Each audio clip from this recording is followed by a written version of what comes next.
Barcelona. Imagine being in Philadelphia on that day in 1776 when a bunch of Buick troublemakers declared independence from any foreign power. Something similar happened here Tuesday. The leader of Catalonia's regional government said that, as things stand, being part of Spain is no longer an option, though a formal declaration of independence is on hold as talks with Madrid continue. "We're living in an exceptional moment of historic dimensions," said a restrained but determined Carles Puigdemont, whose mop-top haircut has been the target of endless mirth across Spain. But Puigdemont's words held no humor. Like Jefferson, Adams, and Franklin, Puigdemont is facing some pretty long odds in his quest.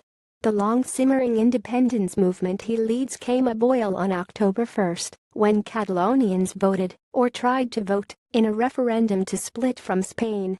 Police broke into polling places, confiscated ballots, and bashed hundreds of enrolled voters with truncheons. Sentiment for independence is far from unanimous. Last Sunday, hundreds of thousands of demonstrators took to the streets, calling for Catalonia to remain part of Spain. The Spanish government immediately declared the vote illegitimate and said if Puigdemont carried on with his antics, it would enact a law known as Article 155, which allows it to suspend the regional government and impose direct control from Madrid. Hours before Puigdemont's speech to his regional parliament, crowds, overwhelmingly in favor of independence, jammed the plaza named for Catalonia's beloved ex-president Luis Companys, who opposed Francisco Franco's dictatorship during World War II. Many draped the province's flag over their shoulders.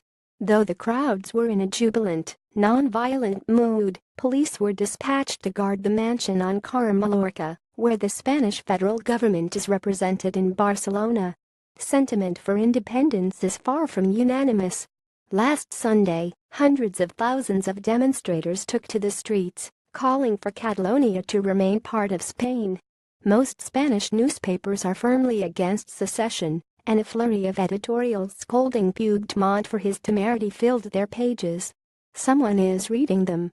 Opinion polls before the October 1 vote suggested nearly even numbers of pro- and anti-independent citizens.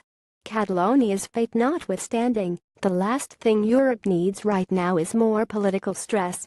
Its 28 member states, there'll be 27 once the United Kingdom leaves as a result of Brexit, are at odds over a variety of crises, bailing out weak economies like Greece, inviting millions of refugees from the Middle East and Africa onto the continent, and combating persistent unemployment. The EU will refuse to recognize an independent Catalonia because doing otherwise would bring about more calls for national sovereignty. And nationalism is what the EU wants to erase across Europe. "We're not delinquents, we're not crazy, and we're not coup-makers," Puigdemont told his parliament. And, with half of Catalonia's lawmakers breaking into applause and nearly half sitting stony silent, he added, "I assume the mandate of the people of Catalonia to become an independent state. I ask the government of Spain to accept dialogue. That's about as likely as Spain giving up bullfighting." Catalonia, sometimes unwillingly, has been part of Spain since the days when Ferdinand and Isabella commissioned a wildeed explorer named Columbus, whose achievements we've just celebrated, to set sail to find out what existed on the other side of the world. A few hundred years later, the trip resulted in the Declaration of Independence. On Tuesday, another one was declared.